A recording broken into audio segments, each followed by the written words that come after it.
This conference will now be recorded. Hello everyone. So we ended the last class with this problem, but I just want to make one correction because I have not completed this problem. And in this case, I have chosen this option, but actually that is not correct. This formula that you are seeing here, this is actually not the molecular formula. It is actually the empirical formula. And we ended at that formula, but actually that is not the correct option. If the question is asking that what is the empirical formula, then it will be the correct option, but it is asking what is the molecular formula, which is not same to empirical formula. Sometimes it may be same, but not always. Okay, it may vary. So now we will see here. We already seen this calculation, how we have reached the simple whole number ratio, so which is 5 for carbon, 7.25 for hydrogen, and 1 for nitrogen. If you follow this simple ratio, then the formula will be C5, then H7, because the nearest number for a 7.25 is 7, and for nitrogen it is 1. So C5H7N. But it is empirical formula. Okay, it is not molecular formula. So the next step is here, this information I have not used in the last class, that is the mistake I have done. So it will be 162, which is the molecular mass of the compound, and this value, it should be divided by 81. Where from we are getting 81? 81 is basically formula mass, which you will get if you apply this formula. C5, so 5 into 12, 7 hydrogen, so 7 into 1, and only 1 nitrogen, so it is 14 into 1. So if you add all this, you will get 81. Now when you divide 162 by 81, you will get a whole number, and this whole number is n, which is in this case 2. So molecular formula, if you want to get for this compound, you have to multiply empirical formula with this n, which is 2. So that is why this is not the correct option. When it is multiplied by 2, now total number of carbon 10, hydrogen 14, and nitrogen 2. So that is why correct option will be option 4, not option 3. Option 3 is the correct option when it is asking formula mass, but it is not asking formula mass, it is asking molecular formula. Fine. So option 4 is the correct option.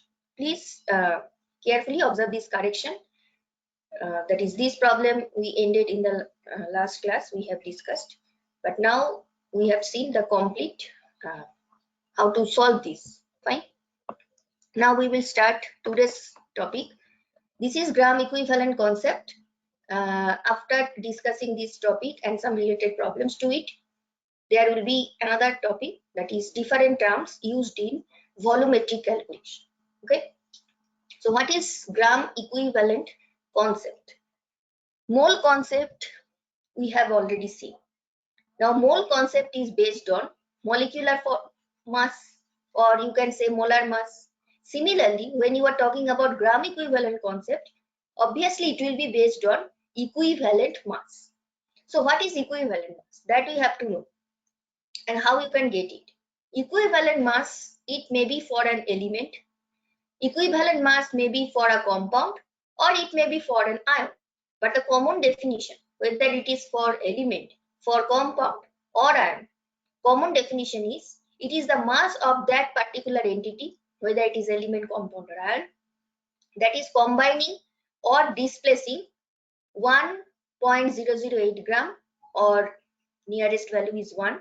That is, you can also say it is 1 gram of hydrogen, or 8 gram of oxygen, and 35.5 gram of chlorine.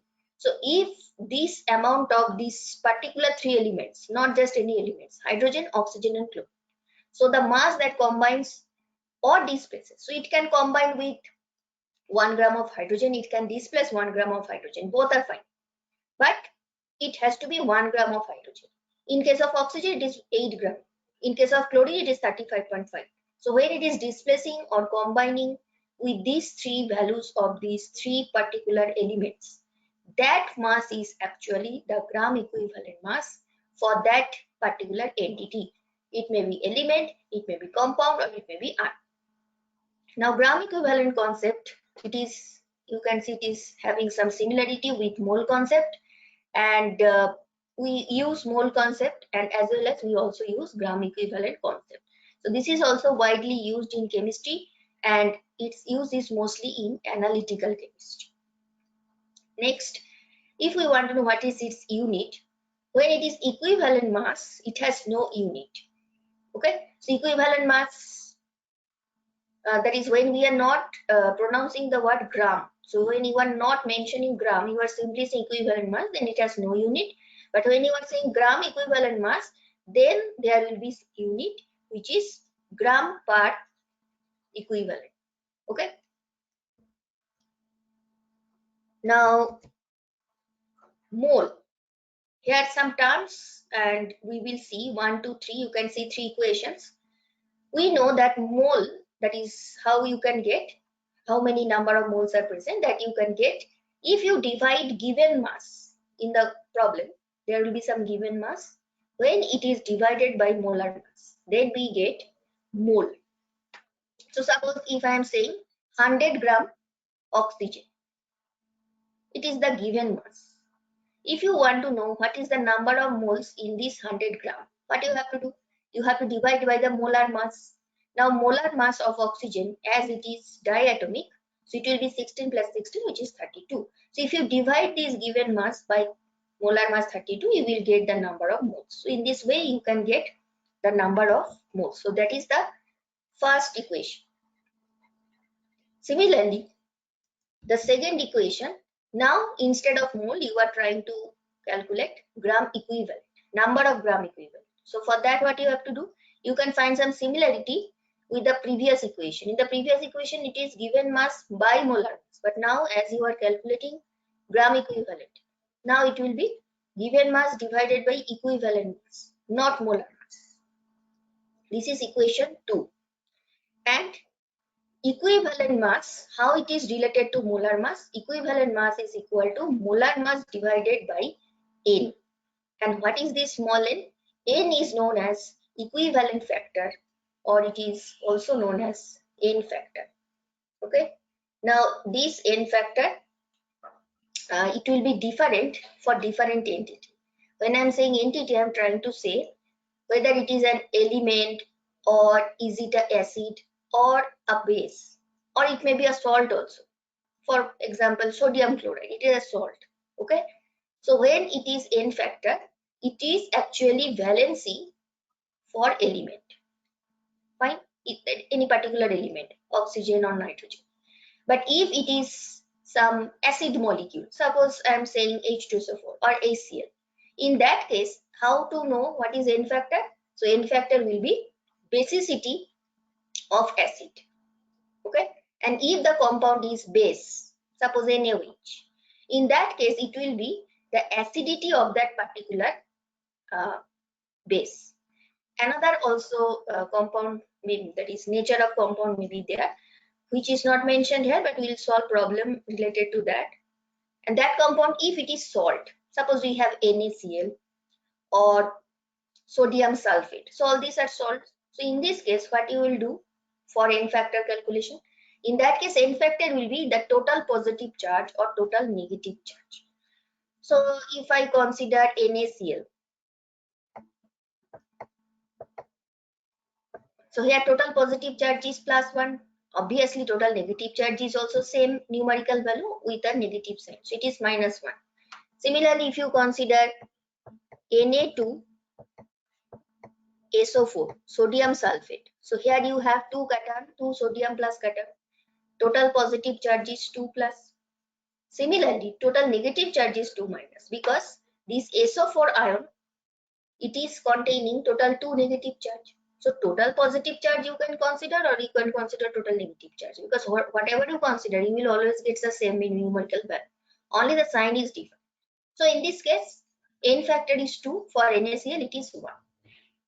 So when the compound, it is salt-like nature, in that case, how to know what is N factor? Then N factor will be that is total positive charge or negative charge, anything you can consider. So it is for salt. If it is element, it is simply the valency. For example, if it is, I am saying it is oxygen, valency is 2. If it is a base molecule, then you have to consider the acidity for that base molecule. If it is acid, you have to consider basicity. For example, if it is H2SO4, we know Basicity for H2SO4 is 2 because it can give 2H plus. So that is why basicity is 2. So n factor is also 2. That is in this way you can find n factor for element, for salt, for acid, for base. And another relationship we will see, which is gram equivalent is equal to n factor into number of moles. So all these relationships, here you have already seen total 3, and now you are seeing this number 4. So all these relationships are basically, you don't have to simply memorize it.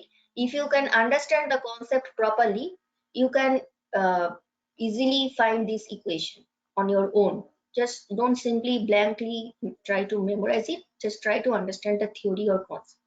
Then you don't have to memorize it, right? So gram equivalent is basically, you can also write it, sorry, the same equation that is in the black color, the same equation in place of number of moles. Now I can write, in place of number of moles, now I can write given mass divided by molar mass, because we know number of moles, how you can get given mass divided by molar mass. Okay, so another relationship also you can get in this way. So any that is depending on the how the question is framed, depending on that you have to use different types of this equation. But basic thing, if you know what is the, I mean to say, the basic concept of gram equivalent weight and the mole concept and gram equivalent concept, these two concepts if you know properly, then any equations you can frame on your own. Fine. So just see, for example, here I have mentioned equivalent mass is equal to molar mass divided by n. I'm talking about equation 3. That means molar mass will be equal to equivalent mass into n. Or if I am saying given mass, suppose given mass is not given, gram equivalent given and equivalent mass is given. Now if you multiply gram equivalent with equivalent mass, you can get given mass. So in this way, in different way, you can find any unknown factor if the other factors are known. Okay, so now we will solve some examples, that is how to calculate gram equivalent or gram equivalent weight.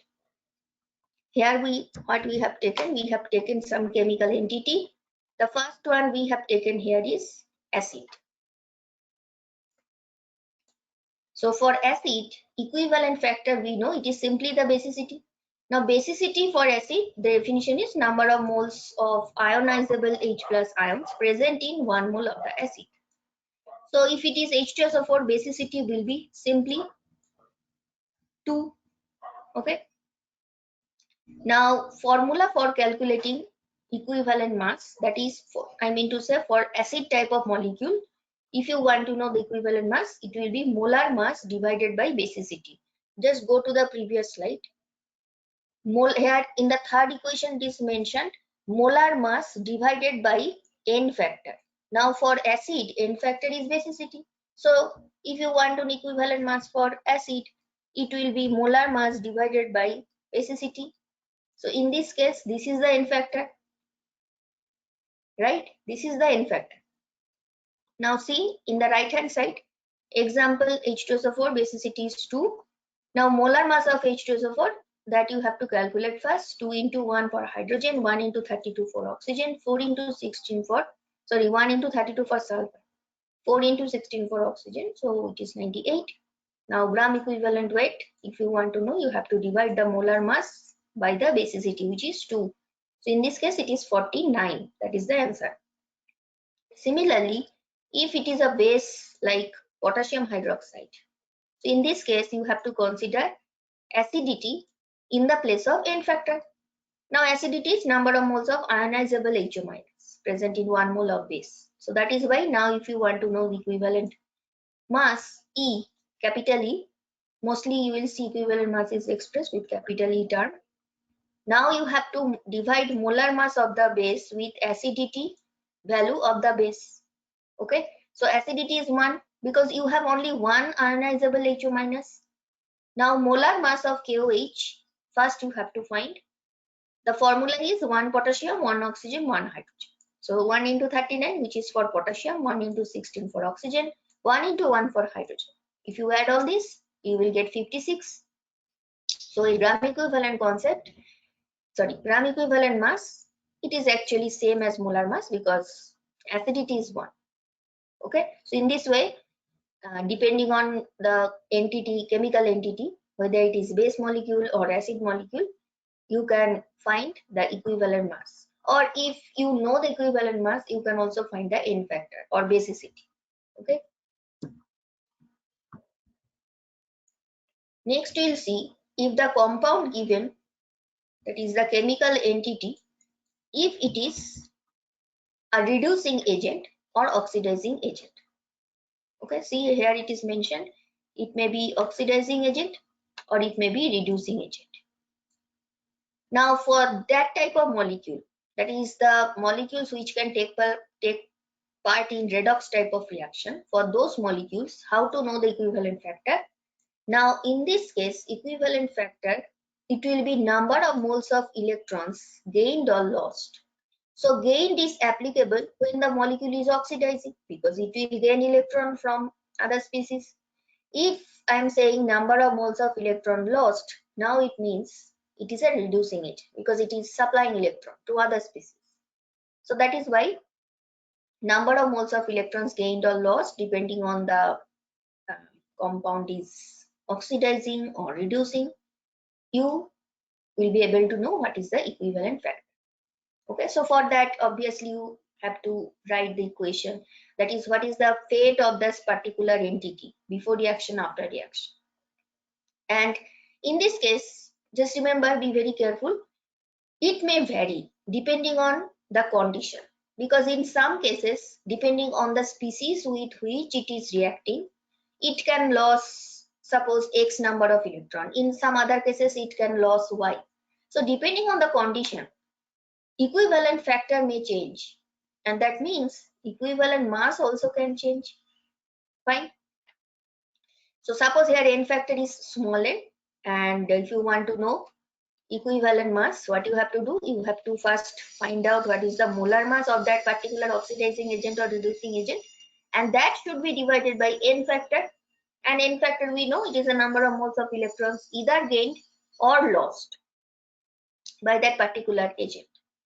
In this case, we have taken the example of potassium permanganate, which is a very good oxidizing agent.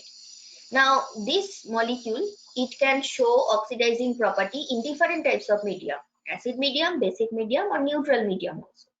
Now, in acidic medium, particularly here we have taken, so we will try to see what is the N factor for KMnO4 or what is the equivalent mass of KMnO4 when it is acidic condition. So in acidic condition, obviously it is now behaving as oxidizing agent. First you have to find molar mass of KMnO4. 1 into 39 for potassium, 1 into 55 that is for Mn, 4 into 16 that is for oxygen. So this is the molar mass.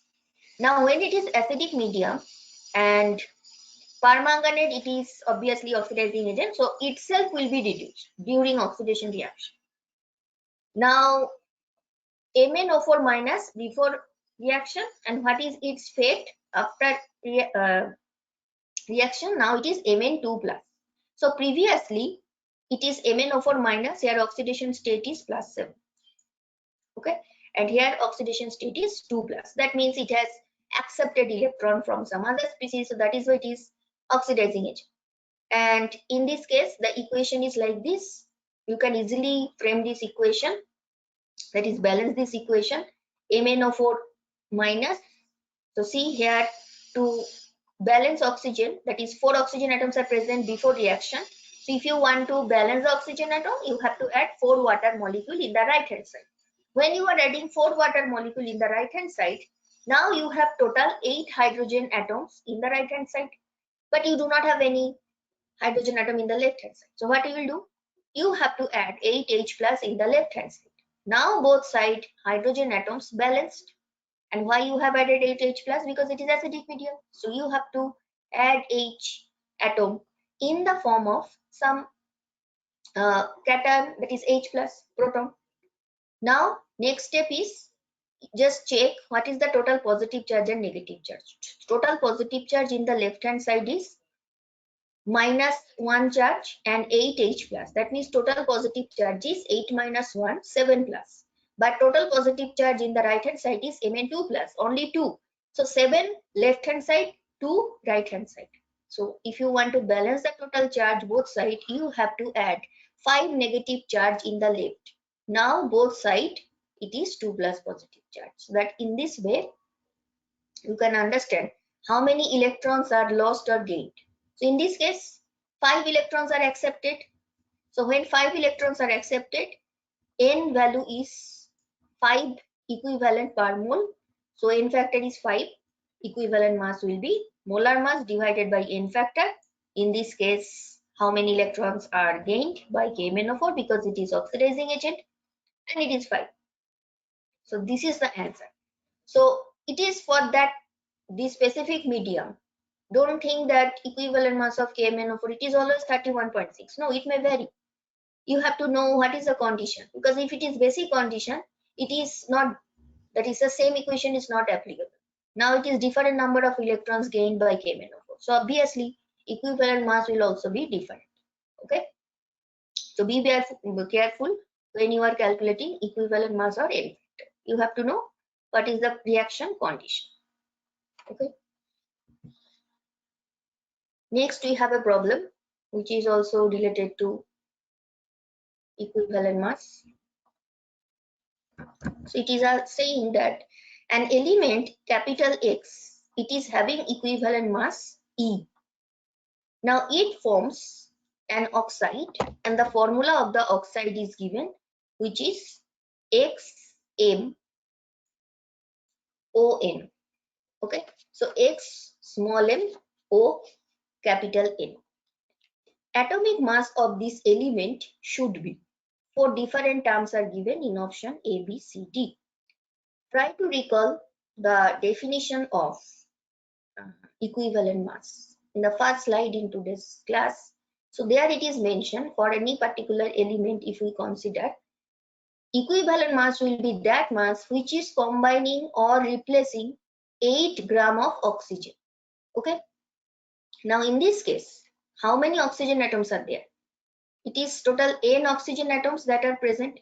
So n oxygen atoms present means total, that is for each oxygen atom we consider the mass 16. So if it is n number of oxygen atoms, it will be 16 n gram. So 16 n gram oxygen, 16 n gram oxygen. Now it is combining with small m multiplied by capital M gram of X. So capital M is the molar mass, or you can say, in this case better I say atomic mass because it is a single atom. So capital M atomic mass of X, which we have to find. So from this formula we can say here 16 n gram oxygen is combining with capital M into small n gram of X. But we have to know that 8 gram of oxygen is combining with what mass of X. So it will be capital M small m divided by 16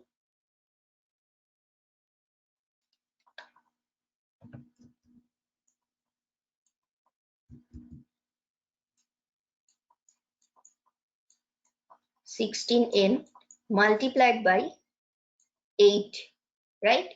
So 8, it will be cancelled, that is, it will be 2n. So ultimately what we are getting, capital M small m divided by 2n. Now capital N into small n divided by 2n, this is the mass of capital X element which is combining with 8 gram of oxygen. And according to definition of equivalent mass, I can write that equivalent mass capital E, that is actually equal to capital M small m divided by 2n. But in the question it is asking what is the atomic mass. That is, we have to find this capital M. So capital M, from this equation we can find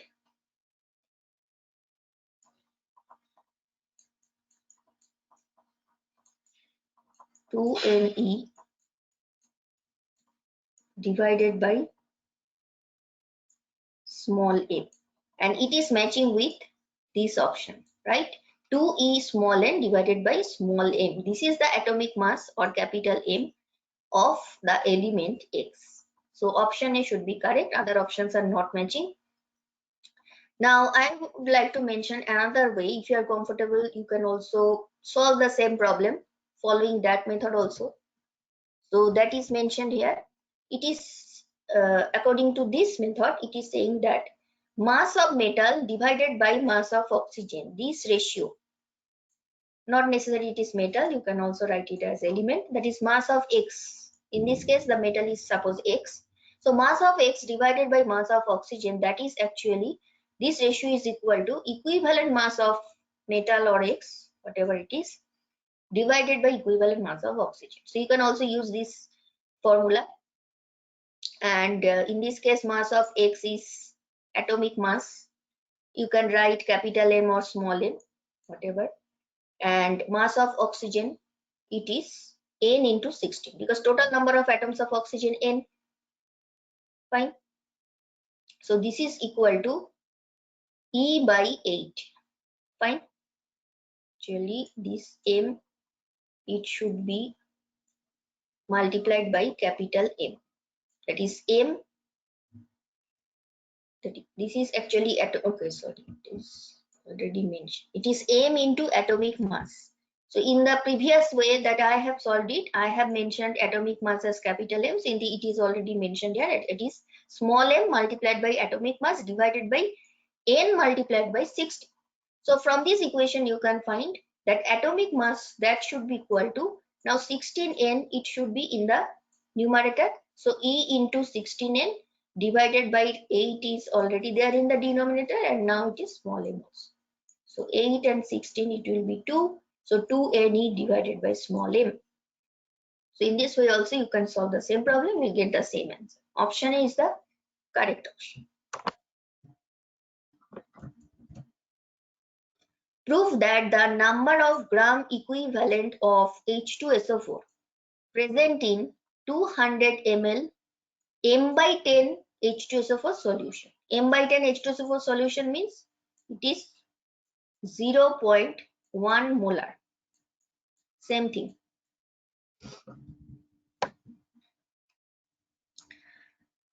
First, what we'll do, as we have to prove this, we will find out molar mass of H2SO4. Though it is already shown, but still we'll do it again.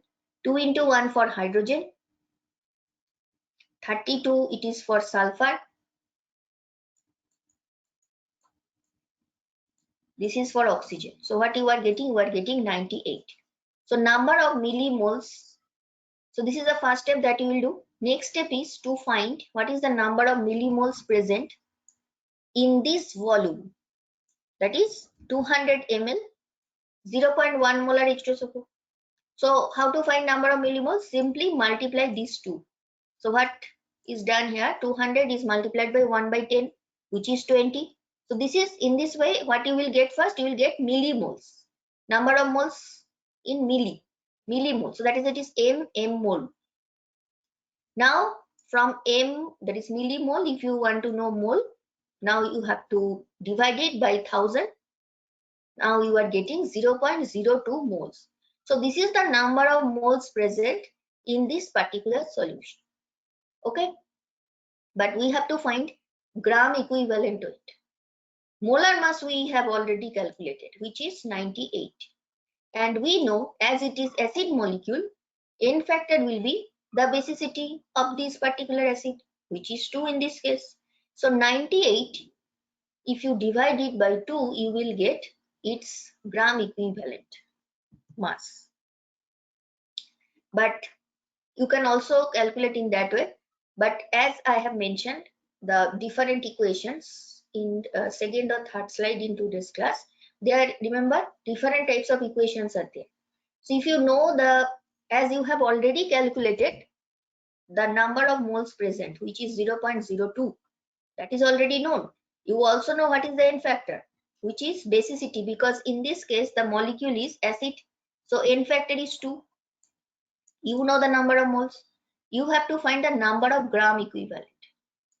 It is not asking gram equivalent mass. It is asking number of gram equivalent, which is already given, but we have to prove that. So N factor is 2, number of moles we have calculated in the previous section, which is 0.02. So if you multiply it, you will get 0.04, which is actually 1.25, same thing. So in this way, we can prove it. Fine. Next, determine the equivalent weight of the following salts. How many salts are given? Calcium phosphate, potassium sulfate, sodium chloride. So all these are salts. Now for salts, remember how we calculate the N factor. For salts, I have already mentioned that to calculate N factor, it will be the total positive charge or negative charge present. So in calcium phosphate, if you consider the total positive charge, I am doing this in terms of positive charge. You can also do in terms of negative charge, same thing. Ca3. Now for oxidation state for calcium is 2+. So total positive charge should be +6. Then for K2SO4, how many potassium ions are there? 2. So it will be +2 positive charge. And for NaCl,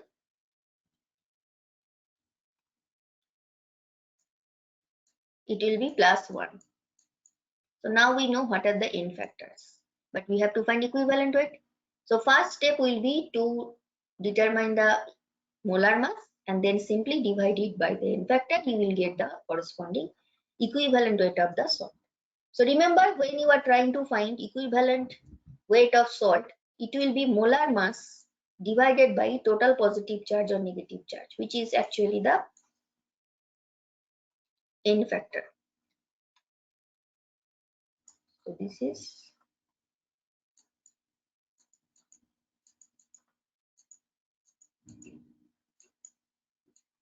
fine. So next we will find out the molar mass of these three salts. So the first one is this Ca3PO4. So it should be 3 into calcium. So 3 into calcium is 3 into 40. Then for phosphorus, it is 31 atomic mass. Only 2. So it should be 2 bracket 31 multiplied by PO4. So total 4 oxygen, that means 4 into 16. Directly if I write 31 plus 4 into 16, 64. So if you do this calculation, you will see it will be 310. So if it is molar mass, and if you want to know what is the equivalent mass, so 310, that must be divided by 6. Okay, and the answer is 51. Similarly, for the next salt, which is K2SO4. Now 2 into 39, that is for potassium. Then we have 1 sulfur, so it should be 32. 4 oxygen, so it should be 64. If you do this calculation, you will get 174. So equivalent mass should be 174 divided by 2, because total positive charge is this, and this is 87. And for the last one is sodium chloride. So after calculation of molar mass, which is 23 for sodium plus 35.5, that is for chlorine. So it will be 58.5. And this is actually, you are dividing it by plus one positive charge, so it is same. So this is actually the equivalent mass also. Here equivalent mass, molar mass, both are same. So in this way you can calculate the equivalent weight of these three salts. For calcium phosphate the value is 51, for potassium sulfate it is 87, and for the last one it is 58.5. okay, so in this way for salts just check what is the N factor, which is total positive charge or negative charge, whatever you consider, and molar mass is divided by this N factor, then you get the equivalent weight.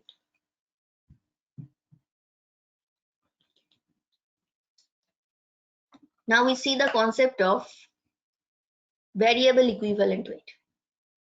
Now equivalent weight may vary, as I have mentioned, for in redox reaction, whether when you have any particular compound, it is behaving as oxidizing agent or reducing agent. In that case, N factor is the number of electrons lost or gained. So there you have, I have already mentioned that equivalent mass may vary for that particular compound. Now variable equivalent weight is also possible for any element, because valency of a particular element that also can vary. So variable equivalent weight is possible for any element depending on its valency or oxidation state present in that particular compound, or it may also vary for oxidizing agent type of compound or reducing agent type of compound. Okay, so when it is the element, the equivalent weight of an element is variable as the valency of an element is variable. For example, if you consider the atom or element sulfur, different types of oxidation states possible, 2, 4, 6. Hence, equivalent weight will also be different for these different valencies. Okay, so see, molecular weight divided by valency. So in this case, it is actually N factor. Valency is the N factor. Related problem, if we see, in this problem, it is mentioned that the equivalent weight of sulfur, that is 8, but it is for this oxide of sulfur, sulfur dioxide, SO2. Look at the formula, it is SO2.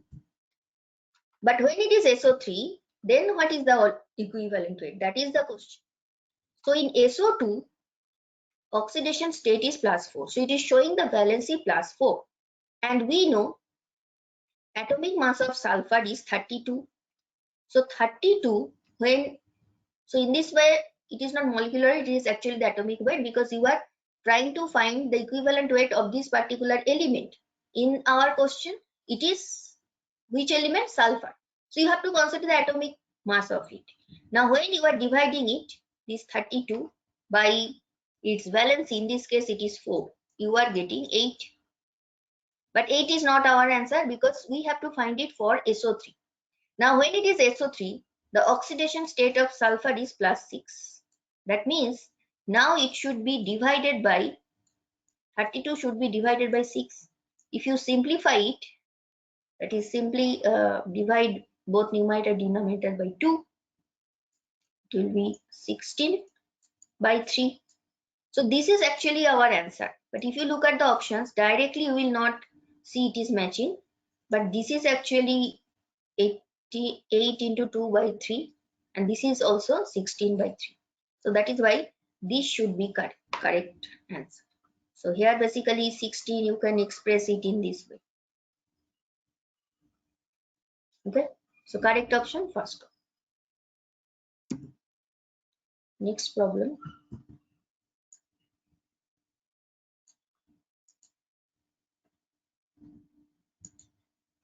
The equivalent weight of an element, which element that is not given.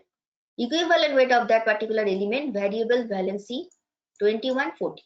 So suppose for first type of valency it is 21 equivalent weight, for the second type of valency it is 14 equivalent weight. From this information you have to find what is the atomic mass of that particular element, because atomic mass is fixed. Equivalent weight is, it may vary, but atomic mass is fixed. So suppose when it is the first equivalent weight with valency x, so now I can write as if it is equal to E1 equal to atomic mass is capital M divided by X. Now E1 in our case is 21 and E2 is 14. Now for the second case, again same atomic mass, but now valence is different. Suppose now the valence is Y, because we do not know that. So now it is 14. So from these two equations, we can now write that 21x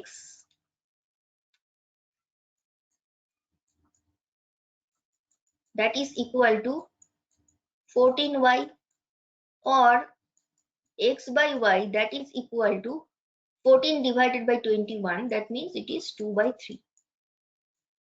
So the ratio of x and y to different valency, valency 1, valency 2, 2 is to 3. But exact valency we cannot know from this equation. But suppose minimum value of x, that is possible 2. Okay. So if we consider 2, we will now apply trial and error method.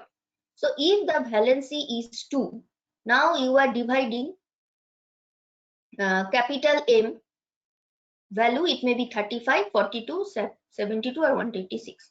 So suppose if it is 35, because we do not know which is the correct option right now. So suppose correct answer is 35. So if you divide 35 by 2, you will not get 21 or 14. It will be fraction, because 35 it is odd number. So this cannot be correct option. Next, if it is 42, now 42, when you are dividing it by the first valency, suppose you are doing 42 by x, and suppose x is 2. So what you are getting? You are getting 21. And if you divide again 42, because atomic mass is again 42, by 3, now you are getting. So it is completely matching with the information that is given in the problem. So in this way, you can, by trial and error method, you can choose option B as the correct. And if we also further elaborate why 72 and 126 not correct, because if you divide 72 by 2, it will be, it is not for 14 or 21, it is larger than that, it is 36, right? So this is not correct. Similarly, if you take 126, if you divide it by 2 or 3, you will not get 21 or 40. So that is why this is also not correct. Correct option will be the second option. Okay, so here we have used trial and error method. So this gram equivalent concept topic we have finished, and now we are starting terms used in volumetric calculation. So in volumetric calculation, when we express concentration of any particular reagent, you can do it in different ways. So there are several ways by which we can describe the concentration of the solution quantitatively. Here you can see in the right hand side, total 8 terms are given. The first 3 are percentage. Now percentage may be weight by weight, mass by mass. It may be volume by volume, or it may be weight by volume. So the first 3 all are related to percentage, but percentage may be expressed in different ways. Then number 4, molarity, then normality, then molality. Don't be confused with molarity, it is different spelling. Then formality, and the last one is mole fraction. So one by one we will discuss all of them. Mass percentage, W by W. So that is why we are saying mass percentage. It is not related to volume. How we can define it? It is defined as the amount of solute that is present in gram, and the solution mass is 100 gram. So the mass of solute that is present in 100 gram of the solution. Remember, it is 100 gram of solution, not solution, that is solvent. Because when you combine solute plus solvent, then you get solution, right? So 100 gram of solution, not 100 gram of solvent. This is the definition. So mass percentage, it will be how you can express it: mass of solute divided by mass of solution multiplied by 100, because it is percentage, so multiplied by 100.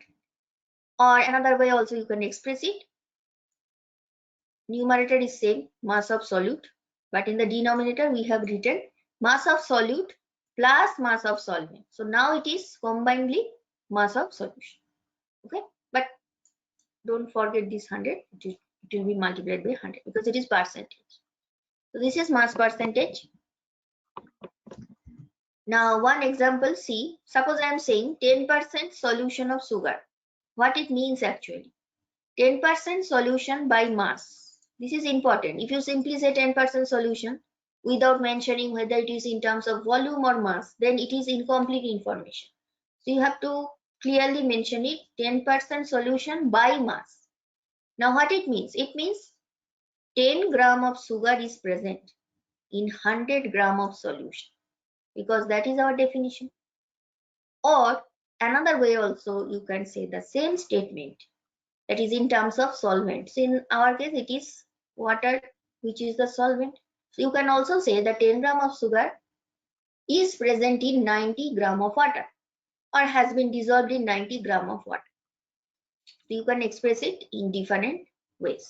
Okay, if you say it is in terms of solution, then 10 gram is present in 100 gram. If it is saying in terms of solvent, now 10 gram of sugar present in 90 gram of solvent.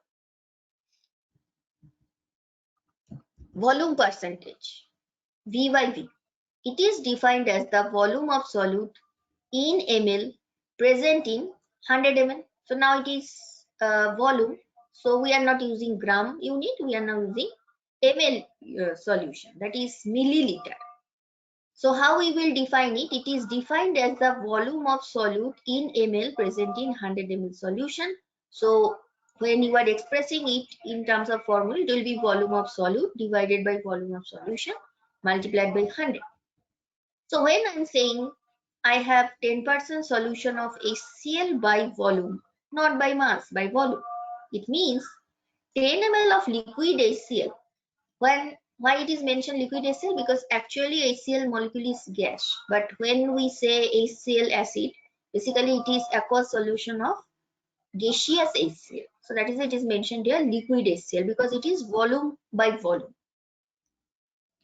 10 ml of liquid HCl is present in 100 ml of solution, or you can say 90 ml of salt. The third one, this is also percentage, but now it is W by V, mass by volume. The first one is mass by mass, second one we have seen it is volume by volume. Now it is mass by volume, that is W by V. It is defined as the mass of solute present in 100 ml solution. Now we are using mass unit. For the amount of solute, we are using ml unit because now it is volume for mentioning the amount of solution. So both we are using mass as well as volume. Mass for solute, volume for solution. So when we are expressing it, mass of solute divided by volume of solution multiplied by 100. So when I am saying that 10% by volume, 10% mass by volume solution of NaCl, what it means? It means 10 gram of sodium chloride is present in 100 ml solution. So look at the unit carefully, gram. So it is mass. But when I am expressing it, that is in terms of solution, now it is volume, 100 ml. So these are the three terms used in volumetric calculation. All these three are percentage. That is the common thing between these three. But whether it is volume or mass, depending on that, it may be three types. Number 4, molarity. It is defined as the number of moles of solute dissolved or present in 1 liter, or you can say 1 cubic decimeter. Both are actually same thing, dm3. Or I can say 100 ml because 1 liter means 100 ml. So anything you can use, but the definition is the number of moles of solute present in 1 liter or 1000 ml or 1 cubic decimeter, because all are actually same, of solution. So molarity, which is expressed by capital M, always it is number of moles of solute divided by volume of solution in liter. Okay, that is, as it is 1 liter, so that is, it is mentioned here 1 liter. So when I'm saying 2 molar solution of KCl, potassium chloride, what it means? It means 2 moles of KCl is present in 1 liter of, sorry, it will be solution.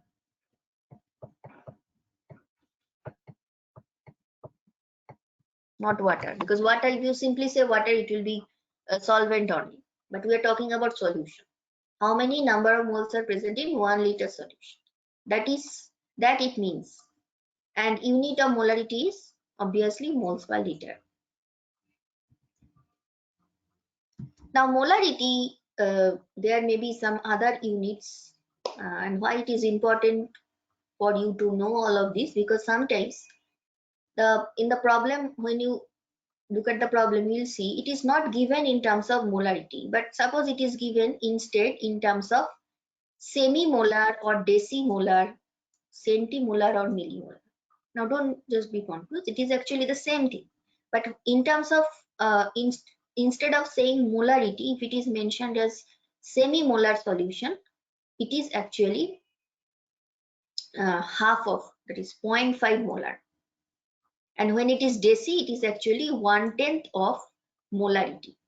Semi is half of molarity, it is 1/10 of molarity. Centi means 1 by 100 of molarity. So that is why capital M is divided by 100, or you can write 0.01 in. And milli is 1000. So now it is 1 by 1000 fraction of molarity. So that is millimolar. Fine. One important information, molarity is dependent on volume, which is clear from the definition, because in the definition it is already mentioned, it is number of moles present in 1 liter of solution. So volume is involved. Now we know that volume is dependent on temperature. So that is why molarity is also dependent on temperature. So you have to be careful if you are dealing with different solution with different molarity. You just have to make sure whether it is that is, the concentration is calculated under the same temperature or not. Okay. Number 5, molality. Now it when we pronounce it, it is very equal to same as molarity, but actually it is molality, not R, it is now L.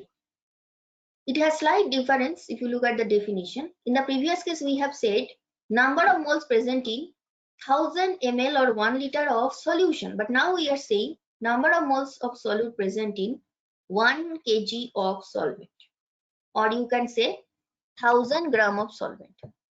It is not solution, it is solvent. That is important difference. So molality, which is now expressed with small m, capital M means molarity, but now it is small m. So number of moles of solute divided by mass of solvent, not mass of solution. Be very careful, mass of solvent in kg. Now one important difference with molarity. Molarity is most convenient method if you want to express concentration. And the reason behind it, it involves mass of liquid. No volume terms are involved. It is only mass of liquid. That is why I am saying mass of liquid, because in the definition C it is mentioned 1 kg of solvent. It is not volume of solvent. So as only mass are involved, not volume. So no question of dependence on temperature, because mass is not dependent on temperature, only volume is dependent. And we have not used volume. So no variation will be there in molality with temperature. So that is very, you can say, compared to molarity, now you have some advantage. You don't have to take care of the temperature when you are making the solution, or you are calculating, doing the calculation. So this is important difference. Normality. Normality is defined as the number of gram equivalent. We know what is gram equivalent, how to calculate it. So Now, instead of saying number of moles, which we have used in case of molarity and molality, now we are saying the number of gram equivalent, not mole, of solute present in 1 liter of solution. So if you look at the definition, the second part is same as molarity definition, but the first part is different. So molarity is expressed with capital N, don't use small n, it is capital N, number of gram equivalent of solute divided by volume of solution in liter. So the term that you are seeing in the denominator, that is just same as you have seen in case of molarity. Only the numerator is different. Okay. So we will also see that gram equivalent, as we already know, that it is mass of solute in gram divided by equivalent weight, but again I have mentioned all these terms, or equivalent weight of, this is number of gram equivalent, it is number, but it is equivalent weight. Try to understand the difference. So though we have already seen it, again I am trying to discuss it. So you can just, if you want to know the analog, equivalent weight, it is as if analog of molar mass, or number of gram equivalent, that is equivalent to number of moles. So that is the difference. So equivalent weight of solute, it is expressed capitally. It is molar mass of solute divided by valence factor. And valence factor may vary whether you have taken salt, you have taken acid or base, like that. So valence factor for base, it is acidity. If it is acid, it is basicity. If it is element, it is valence. And that can also vary. And just you have seen in case of molarity, that it can also be expressed as semi, deci, centi or milli. So semi means half, deci 1/10, then 1 by 100, 1 by 1000. So what it means, that is also given. So when I am saying n by 2 semimolar solution, it means obviously 0.5 gram equivalent of the solute is present. Okay. So if this amount is present, it means normality is 0.5. Fine. So these are the meanings of some other terms, but you should also know it, because we do not know whether the problem in the probability will be given in terms of normality or semi, deci, centi, milli. These terms can also be used. Okay. So it is, some different terms are still there that we will discuss in the next class. Total 8 terms are there, and also some related topics. So we are ending the session here. Thank you for listening.